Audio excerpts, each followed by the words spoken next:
Hello everybody, welcome back to Tulipcraft Season 2, Episode 6. First of all, we need to congratulate ourselves because I believe now this means we are further in episode numbers than we were in the first season, which was 2 years ago? 2 years ago. So, there's been a lot of work that's been done since last episode. Last episode, we got this warehouse complete, which is very nice, as you can see. I don't know if this was shown. I've got some of Tango Tech's multi-item sorters up there. But also, we got the ink farm done, which, as you can see, is... Huh? That's right. I will show you where all of that ink has gone in a minute. First, we're going to take it in chronological order, starting from the moment the episode finished.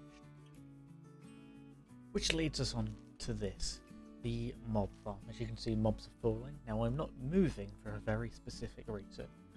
As you may know, if you've built it before, this is the bottom of Nembom's farm. I believe it's Nembom anyway, I could be getting that wrong. I'll leave a link in the description to the video. That it's great, farm works easy. All you need is some dispensers and some observers, and then you're good to go, basically.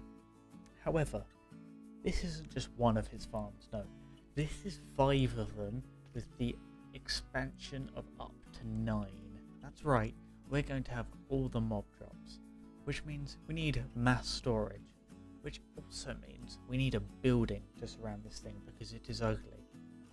Therefore, I bring you this, the inside of what will soon become a nuclear power plant tower. That's right. I cannot wait for this to be finished, but as you can see, there's a lot of storage. And more importantly, we have lots of gunpowder. We are never going to run low on gunpowder. In fact, we have lots of everything. Lots of rotten flesh, which we can trade. Even 3.5 stacks of spider eyes, which is pretty good. But no, this floor is possibly the most resource intensive floor I have ever built so far, because each one of these is a smithing table. Now if you'd never built one of these before, first of all, it's what you use to upgrade your gear into netherite, but it's also a villager workstation. However, to build one, you need 4 wooden planks and 2 iron ingots. This floor is incredibly expensive, and to top it off, we're using shroom lights as our proper lighting, which are quite difficult to get because of the amount of trees you have to grow. But that aside, I am loving this building, and it's not even complete.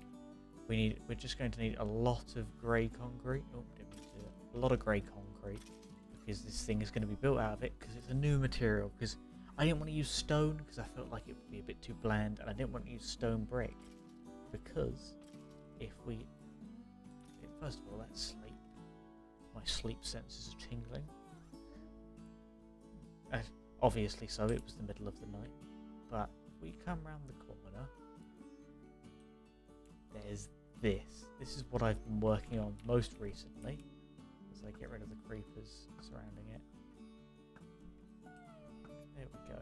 This is Tango Tech's completely lossless sugarcane farm, and it does wonders. It's not even complete, as you can see. I'll build it a couple stories up.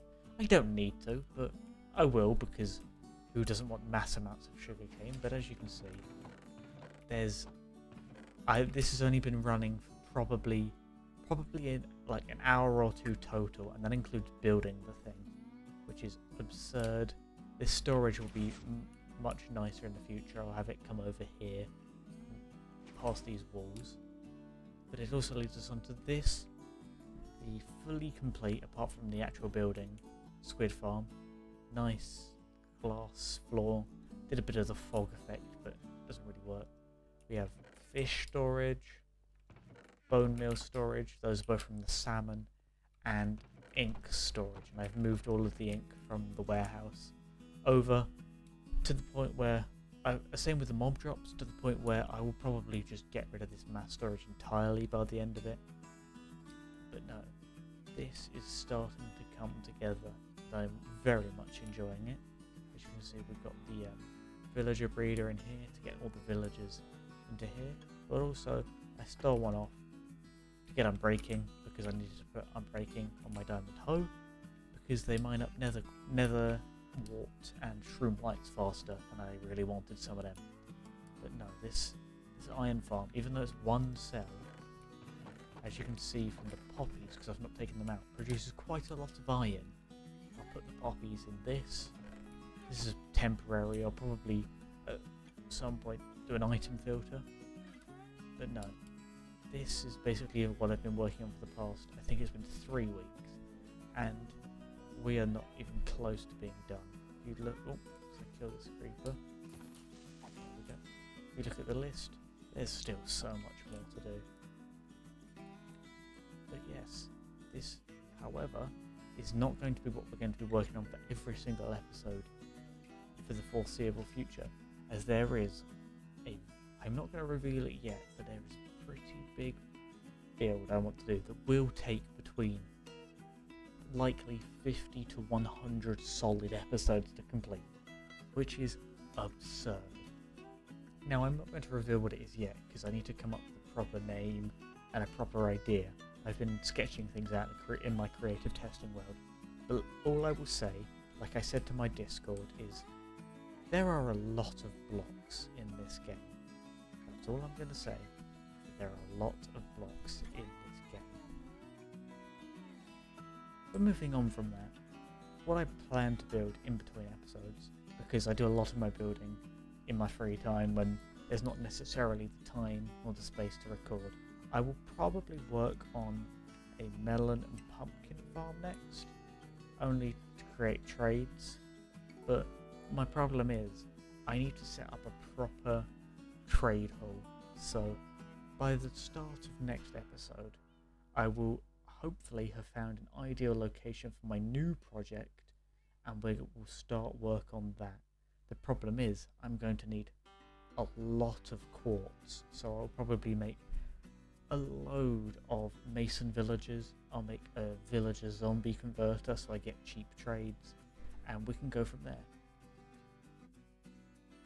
I should also mention, you may have noticed I have a lot of netherite tools now and armor that I didn't have previously.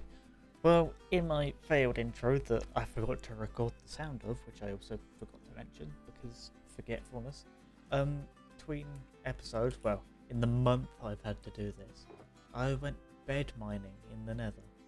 I forgot to press record because reasons, but just know I managed to get quite a bit, and also this box out, I have one netherite scrap left, which is quite nice. This box is really coming together now. Not sure why there's lapis in there, but you know, we'll deal with it. The only problem is, with that sugarcane farm, I am really running low on redstone, so I think, as the focus of today's episode, I want to farm out some wither skulls. First, I'm going to make some rockets to fill up my box, because I'm very low. My firework box is all stocked up, and it ran over a bit, because I can't count. So, it's off to the nether we go to farm out some wither skeleton skulls. It will most likely be a time lapse because, if we're being truthful, I want to watch Aletha stream, and I can't talk and watch at the same time. So let's go time lapse. Enjoy.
So here are the spoils of our little grinding session for wither skeletons.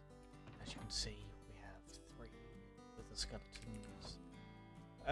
Now, to destroy your hopes, dreams, ambitions, everything you want to do in life, I'm cheesing the wither because it's late. I don't fancy fighting the wither properly because so we're going to head over to the end and we're going to cheese this wither for our very first beacon. Well then, here we go.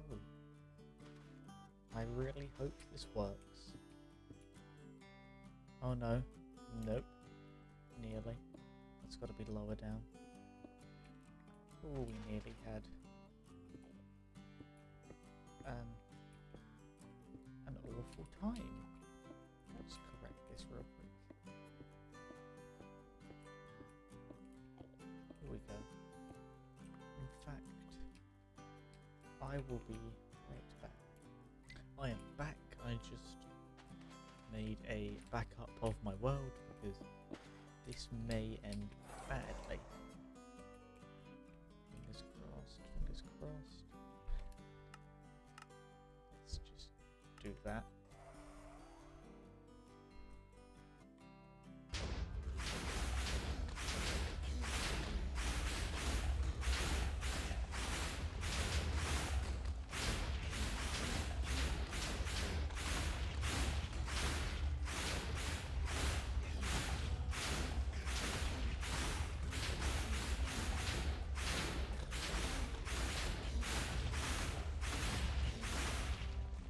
Easy as anything. And we got a witherhead. Very nice. That's another star. How brilliant. On that note, I will probably end the episode here. This may look weird if I've found that this was too short and I put something in between, but thank you for watching, and I will see you next time. Goodbye. So I was flying to a base location, or a potential base location, and I found this. This is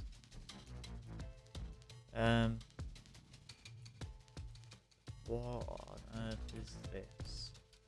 It's like some magic thing. It's not doing anything to me. Huh. Killed a zombie. That's... I can't see what's at the bottom. That's worrying. Huh. Well, I don't know what this is, but I thought I'd let you know. I can step on it weirdly. Huh. Well, that's the thing. It's leaking into the water. That can't be safe. It's like a mist. It's like solid, strange. Anyway, I just thought I'd let you know because it's a bit strange. You know, this is not natural. I'm a little worried, but you know, we'll see what happens. I'm sure it's nothing. I'm sure it's nothing. So I just flew back from that little area we found. Didn't take me too long, but well, you might be able to see this. This is I don't know. It looks like some time machine or something. I don't. There's lights. Yeah, it seems. Yeah, it still works. That one works. But there is a book. Just eat.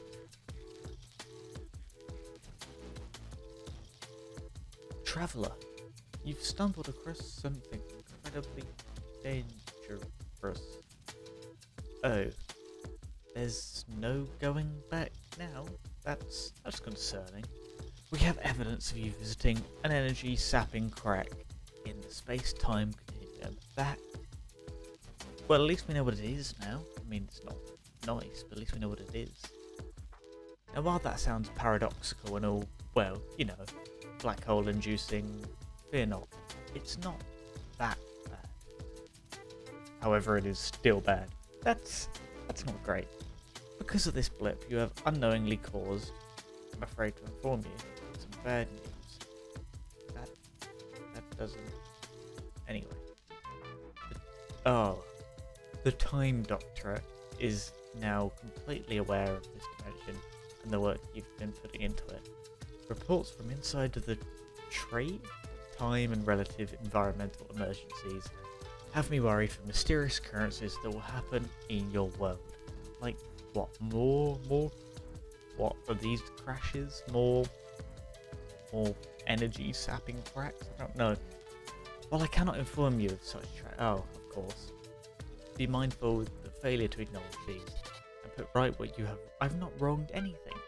Will result in more terrible disasters at the hands of the Time Doctorate. Stay safe, my extraterrestrial friend, and say hello to a familiar face when they arrive. Sincerely, number 642 of SCHIZM. Familiar face emergencies. Don't they normally have? Because I've seen these guys. Actually, I think it might be the same guy. Here it is, number 642. This guy crashed. Oh, what word? Let's run back to safety. But this guy visited Aletha on Tulipcraft, and he left some banners. Huh. That's. Do I not get banners? Am I not trusted? Oh, maybe they burnt up because of the high speeds he crashed at. Ah, that's probably the case. Well, that's concerning. What does it mean?